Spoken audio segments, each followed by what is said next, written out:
வணக்கங்கண்ணா. அண்ணா இப்போ வந்து பார்த்தீங்கன்னா கார்த்திக் யூடியூப் சேனல்லேருந்து வரேங்கண்ணா. நீங்கள் எத்தனை வருஷமாக அந்த காலையில் ஈடுபாட்டில் இருக்கிறீங்க? காலையெல்லாம் நம்ம தாத்தா காலத்துல சரிங்கண்ணா. இப்போ காலைன்னு பார்த்தீங்கன்னா நீங்கள் வெறும் காலை மட்டும் வச்சுருக்கீங்களா இல்லை நாட்டு மாடு பொட்டை மாடு இந்த மாதிரி ஏதாவது வச்சுருக்கீங்களா?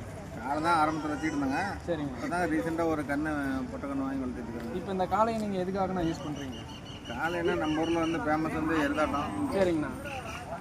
கும்பாபிஷேகத்துக்கு போகிறத கொண்டு போகிறது. சரிங்க. இனப்பெருக்க வந்து மாட்டுக்கு இனப்பெருக்க இனவெற்றி செய்யறதுக்கு டோர் டெலிவரி பண்ணுவோம். சரிங்க. இப்போ நம்மகிட்ட எத்தனை காலைங்கண்ணா இருக்குது? நம்மகிட்ட 7 காலம் இருக்குது. 7 காலம் இருக்குது.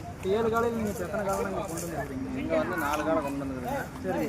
ஒரு பொட்டை கன்று ஒன்று கொண்டு வந்துருக்கேன். அப்போ இப்போ 5 காலம் எதுலைங்கண்ணா இப்போ வந்து பார்த்தீங்கன்னா இந்த விழிப்புணர்வு எதில் ஆர்வத்தில் கொண்டு வந்துருக்கீங்க? இந்த காலையை வந்து கண்காட்சிக்கு கொண்டு வரீங்களா? விழிப்புணர்வுலையும் நம்ம பாரம்பரியமாக வளர்த்திட்டு இருக்கிறது தானே.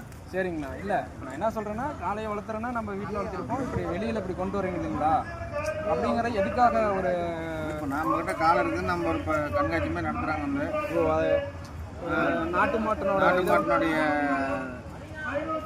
இனவெருத்தி பண்ணுறதுக்காகவும், சரிங்க, அதனுடைய யாருக்கு பெஸ்ட்டு காலையாக இருக்குது அவங்கள இனப்பெருக்கத்தை சேர்த்து பண்ணுறதுக்கு உண்டான ஒரு அறிமுகத்துக்காகவும் அதை நடத்துகிறாங்க இந்த மாதிரி. சரிங்கண்ணா. இப்போ இதில் வந்து பார்த்தீங்கன்னா உங்களுக்கு ரொம்ப ஈடுபாடு இருக்கிறதுனால இது ஒரு நாளைக்கு எவ்வளோ தீனிங்கண்ணா செலவு? ஒரு காலைக்கு தனியாக செலவு பண்ணுறீங்க? ஒரு நாளைக்குன்னு பார்த்தீங்கன்னா ஒரு 1000 1500 ஆகுங்க.